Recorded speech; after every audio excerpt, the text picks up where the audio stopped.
The WRTP, which is our acronym, everything is an acronym, right, is an employer-driven and worker-centered model from a sector-based perspective.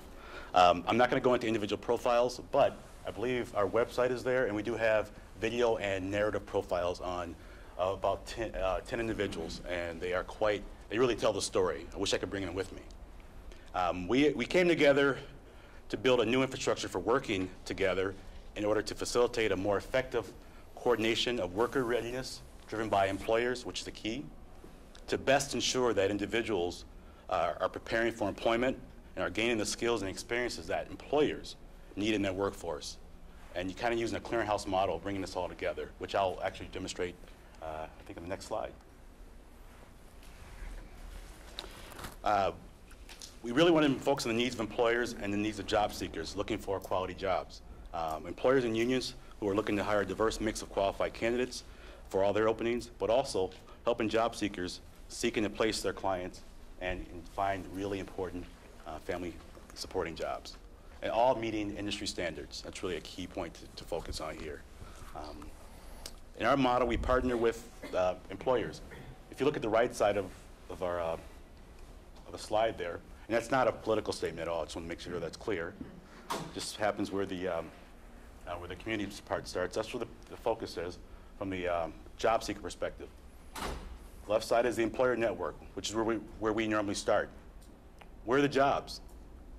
What are they looking for? What are the industry standards? That's where it all starts in our model, which is why we call it an employer-driven model. And it's really at the center of all that we do. It seems obvious and small, but it's a really important statement that I can't focus on enough. At that point, a sector needs assessment is attached to that. Actually, my colleague Randy Berthus here has been quite instrumental in pulling that together and pulling our team together in that effort. And at that point, we're able to develop real-time information. Where are the jobs? What's the forecast? What's developing? What are the needs? And really focus from there. And then from there, this is where the idea of a training program comes to play. We're armed and ready to go. We know what those employers' needs are. We know what skill gaps are. And now let's go identify them. And that's where the central clearinghouse piece comes together, or sector partner, intermediary, or convener, whatever you want to use, all comes together kind of right in the middle of that. One of my colleagues made a mention earlier of leveraging resources. I believe we all leverage public, private, and philanthropic dollars to make this happen for two reasons. It's connecting employers and unions to the public sector and the public resources, but also connecting job seekers to individual resources that in some cases will not allow them to take advantage of a lot of different training opportunities.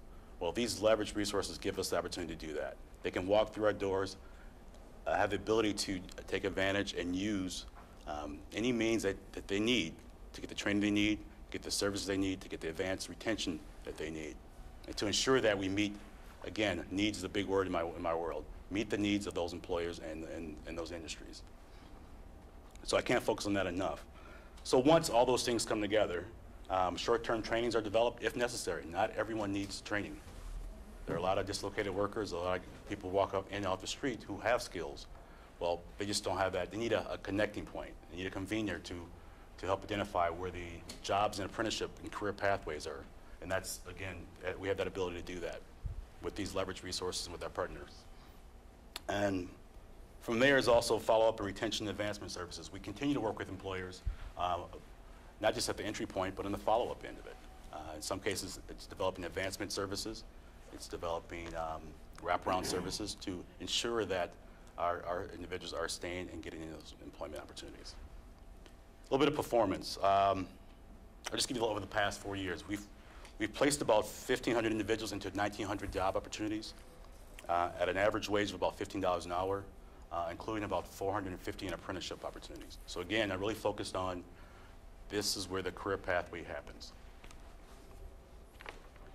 I had a colleague who mentioned earlier about the ability to work nimbly.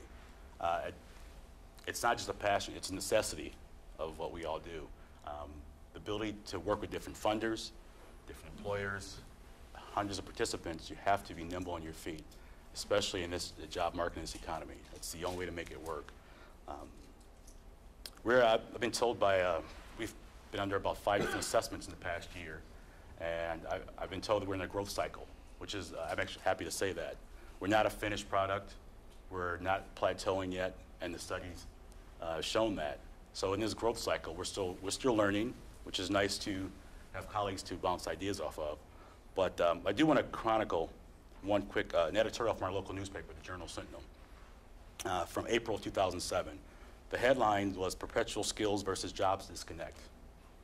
And the end of this editorial kind of put our whole model together. They didn't paint the picture I just painted, but they talked about the steps, which I thought was a pretty brilliant editorial. But in the end, what it left, the lasting impression it left was, this is a program worth emulating if we are to succeed as a region. I thought it was pretty powerful that our local press would pick up on that and look at it from an employer, from a labor, and from a community perspective.